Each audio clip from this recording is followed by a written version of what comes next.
દિલ્હીની ચૂંટણીમાં ભાજપની ભવ્ય જીત.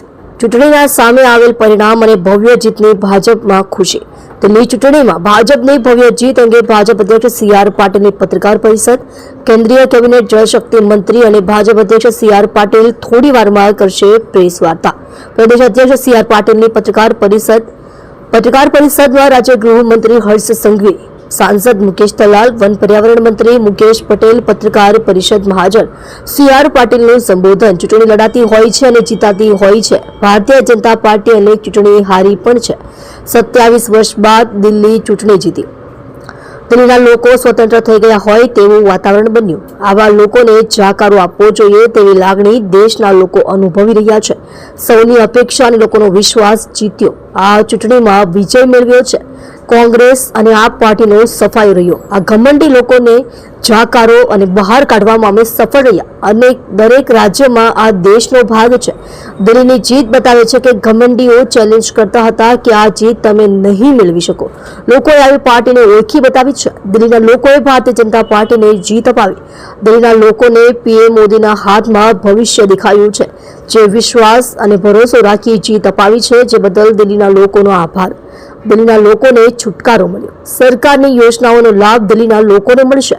મધ્યમ વર્ગના લોકોને પણ લાગે છે કે ભાજપ માત્ર મત માટે નહીં પરંતુ દરેક વર્ગના લોકોને સાથે લઈને ચાલનારી પાર્ટી છે.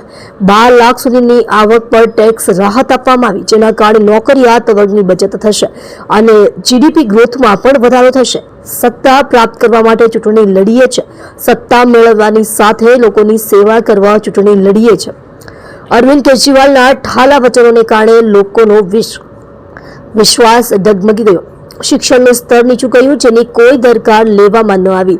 દિલ્હીના ચોક્કસ વિસ્તારોમાં પાણી મળતું નથી. યમુના નદીમાં પ્રદૂષણ થયું, જે રોકવાની જવાબદારી મુખ્યમંત્રીની હતી.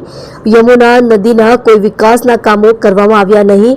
હું સરકારી ગાડી નહીં વાપરીશ તેવા વચનો આપ્યા હતા તેવું કહેનાર ચૂંટણી લડ્યા.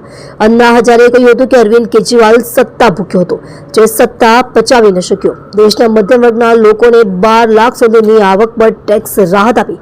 આ ઐતિહાસિક નિર્ણય પીએમ મોદી જ લઈ શકે. કેન્દ્ર સરકારની યોજનાઓને અટકાવવાનો પ્રયાસ કરાયો. લોકોએ લાલચમાં આવ્યા વિના મોદી પ્રત્યે વિશ્વાસ અને ભરોસો રાખી મતદાન કર્યું. પીએમ મોદી દેશના લોકોને જોડે લઈને ચાલે છે. ડબલ એન્જિનની સરકાર બનાવવાનો ફાયદો દેશના લોકોએ જોયો. લોકોને પીએમ મોદી પર પુનઃ વિશ્વાસ મૂક્યો. લોકોએ પીએમ મોદીની લીડરશિપ પર વિશ્વાસ કરે છે, જેના કારણે આજે દિલ્હીની ચૂંટણીની જીત મળી. ભાજપના કાર્યકર્તા અગ્રણીઓ સૌનો આભાર.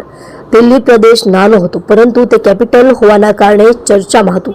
રેવડી કલ્ચરના કારણે દેશને નુકસાન થઈ રહ્યું હતું, જે દેશના લોકો જોઈ રહ્યા હતા. લોકોની જે અપેક્ષા છે તેના પર ભાજપ કટિબદ્ધ છે. પીએમ મોદીની સમગ્ર દેશને પ્રગતિના પંથે લઈ જવાની વિચારધારા. લોકોએ મોદી પર વિશ્વાસ રાખ્યો. દેશમાં અનેક રાજ્ય છે જ્યાં કોંગ્રેસના ખાતા નથી ખુલ્યા. મીઠાઈ વડે એકબીજાનું મોઢું મીઠું કરાવી દિલ્હીની ચૂંટણીની ભવ્ય જીતથી ખુશી વ્યક્ત કરી. સી.આર. પાટીલ સહિતના નેતાઓએ મીઠાઈ વડે એકબીજાનું મોઢું મીઠું કરાવ્યું.